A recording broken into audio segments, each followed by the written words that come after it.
Assalomu alaykum, hurmatli 9-sinf bitiruvchilari va aziz kanalimiz obunachilari. Bugun sizlar bilan 9-sinf imtihon materialini qisqa ko'paytirish formulalari tatbiqlariga doir qisqa javobli misollar yechimini ko'rishda davom etamiz. Dastlab bizda ifodani soddalashtiring birinchi misol. Ya'ni a ning kvadrati ayrilgan 4a. Demak, kvadratga ko'taradigan bo'lsak, a ning kvadrati minus 4a minus 4 hosil bo'ladi. Demak, bu yerdan a kvadratlar ketadigan bo'lsa, demak minus 4 ga minus 4 qo'shsak minus 8a minus 4 degan javob bizda qolar ekan. Ikkinchi misolimiz, ifodani soddalashtiring. Suratdan demak a ni qavsdan tashqariga chiqarib yuborsak a minus 3 qoladi.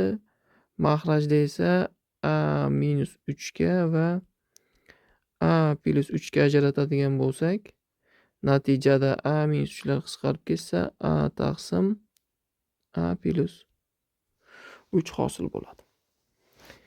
Uchinchi misolimiz, demak kvadratga ko'tarib oladigan bo'lsak, a ning kvadrati minus 6a plus 9 minus qavsni ochib olsak a ning kvadrati minus 6a.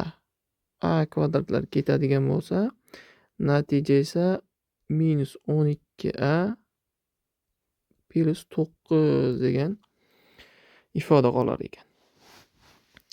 To'rtinchi misol. Suratda demak a minus 2 ning kvadratiga mahrajni esa 3 ni chiqarib yuborsak a minus 2 hosil bo'ladi. A kvadrat bilan bittasi ketadigan bo'lsa a minus 2 ning kvadrati bilan, natijada a minus 2 ning o'zi taqsim 3 degan javob qoladi bizda. Beshinchi misol. A ning kvadrati plus 6a minus. Demak, kvadratga ko'taradigan bo'lsak a ning kvadrati plus 6a minus 9. A kvadratlar qisqarib ketadigan bo'lsa, natija esa 12a minus 9 degan ifoda hosil bo'lib qoladi. Oltinchi misolimiz. Suratdan demak a ni chiqarib yuborsak a plus 5 qoladi. Mahrajni esa 2 ga ajratib olamiz, ya'ni a minus 5 a plus 5 ga a plus 5 lar qisqarib ketsa, natijada a taqsim a minus 5 degan ifoda hosil bo'lar ekan. Yettinchi misolimiz. Kvadratga ko'tarsak 49 minus 14a plus a ning kvadrati ayrilgan 14a minus a ning kvadrati. A kvadratlar qisqarib ketadi. Natijada 49 minus 28a degan ifoda hosil bo'lar ekan. Ya'ni qisqa javobli misollarni ko'rayotganimiz uchun demak shunaqa qisqa javob hosil bo'lib qoladi bizda. Faqat javobini yozishimiz kerak. Natijada 8-misolimizda suratimiz a plus 3 ning kvadrati taqsim mahrajdan 5 ni chiqarib yuborsak a plus 3 hosil bo'ladi. Suratda 2 ta bo'lganligi uchun pastdagi bittasi qisqarib ketadi. Natijada a plus 3 taqsim 5 degan javob hosil bo'ladi. 9-misol, ya'ni a ning kvadrati minus 10a. Qavsni ochib kvadratga ko'tarib yuboradigan bo'lsak, minus a kvadrat minus 10a minus 25.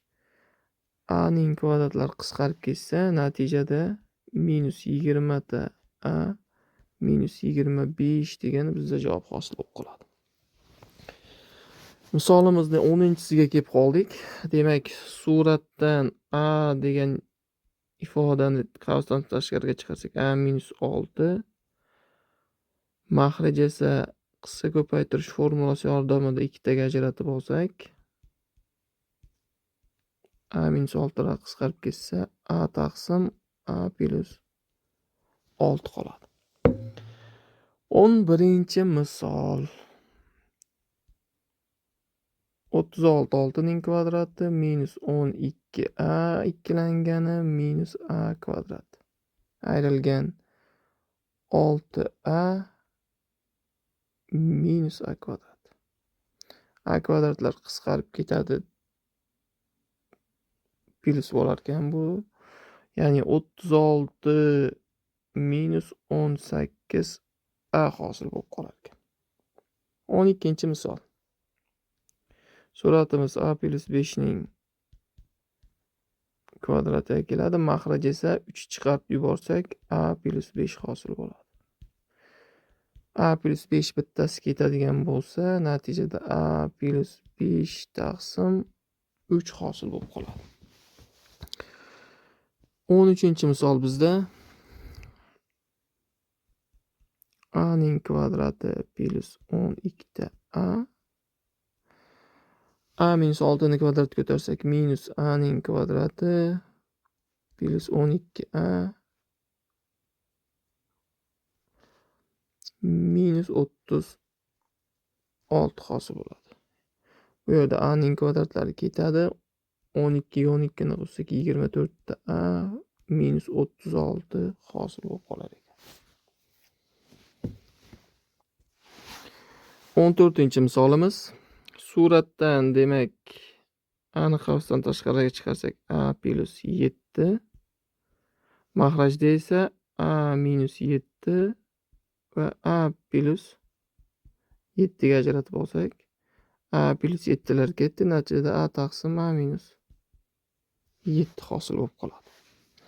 15-misol.